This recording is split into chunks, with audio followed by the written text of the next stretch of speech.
بہت عرصہ پہلے یمن کی سرزمین پر ابرہہ نامی ایک طاقتور بادشاہ رہتا تھا۔ وہ ایک حکمران تھا جس نے اپنی سلطنت کو عرب میں سب سے اہم عبادت گاہ بنانے کی کوشش کی۔ ابرہہ کو مکہ مکرمہ میں خانہ کعبہ سے حسد تھا، جہاں پورے خطے سے لوگ حج کی ادائیگی کے لیے آتے تھے۔ اس نے یمن میں ایک شاندار گرجا گھر تعمیر کرنے کا فیصلہ کیا اور لوگوں کو مکہ کا سفر کرنے کے بجائے وہاں عبادت کرنے کا حکم دیا۔ جب اس کا منصوبہ ناکام ہو گیا اور لوگ خانہ کعبہ کی زیارت کرتے رہے تو ابرہہ کو غصہ آ گیا۔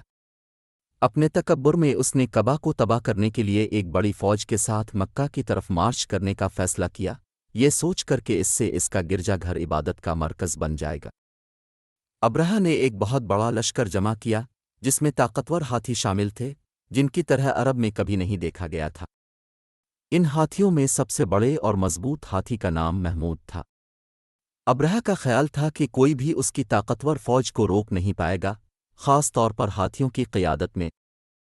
جب فوج مکہ کی طرف بڑھی تو شہر کے لوگ خوف اور اضطراب سے بھر گئے۔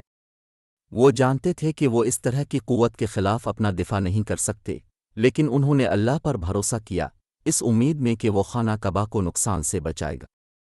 اہل مکہ نے اس بڑے خطرے کا احساس کرتے ہوئے مدد کے لیے اللہ کی طرف رجوع کیا۔ اس کے بعد اہل مکہ نے خانہ کعبہ کو اللہ کے ہاتھ میں چھوڑ کر آس پاس کے پہاڑوں میں پناہ مانگتے ہوئے شہر چھوڑ دیا۔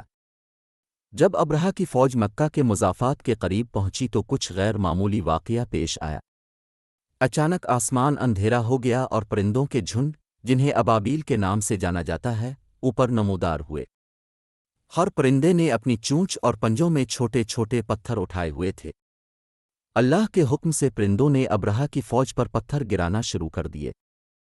پتھر چھوٹے تھے لیکن وہ طاقتور تھے، جو بڑی طاقت سے سپاہیوں اور ہاتھیوں کو مارتے تھے۔ فوج جو اتنی ناقابل تسخیر لگ رہی تھی وہ اچانک انتشار کا شکار ہو گئی۔ طاقتور ہاتھی محمود نے مکہ کی سرحد پر پہنچنے کے بعد آگے بڑھنے سے انکار کر دیا، چاہے اسے کتنا ہی دھکا کیوں نہ دیا جائے۔ اللہ کی اس معجزانہ مداخلت سے پوری فوج کو شکست ہوئی۔ ابرہہ کے لشکر کی معجزانہ شکست خانہ کعبہ پر اللہ کی حفاظت کی ایک طاقتور نشانی تھی۔ مکہ کے لوگ اپنے شہر واپس آئے اور خانہ کعبہ کو بغیر چھوئے اور محفوظ پایا۔ انہوں نے اللہ کی رحمت اور قدرت کی تعریف کرتے ہوئے تسلیم کیا کہ صرف اس کی خدائی مداخلت سے ہی وہ نجات پا سکے۔ ہاتھیوں کی فوج اور معجزاتی پرندوں کی کہانی پورے عرب میں مشہور ہو گئی، جس نے خانہ کعبہ کی مقدس ترین عبادت گاہ کی حیثیت کو مزید مستحکم کیا۔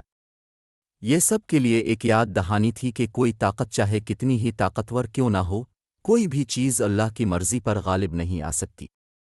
خانہ کعبہ پر ابرہہ کے ناکام حملے کا واقعہ ہاتھی کا سال کے نام سے جانا جانے لگا، ایک ایسا سال جو اسلامی تاریخ میں ہمیشہ یاد رکھا جائے گا۔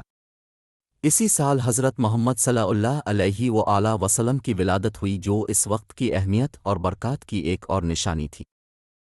ہاتھی اور خانہ کعبہ کی کہانی صرف اللہ تعالیٰ کی مداخلت کی داستان نہیں ہے، بلکہ ایمان کی طاقت اور اللہ پر بھروسہ کرنے سے حاصل ہونے والی حفاظت کی یاد دلاتی۔ خانہ کعبہ دنیا بھر کے مسلمانوں کے لیے اتحاد اور عقیدت کی علامت ہے، اور اس کے معجزاتی تحفظ کی کہانی آج بھی مومنین کو متاثر کرتی ہے۔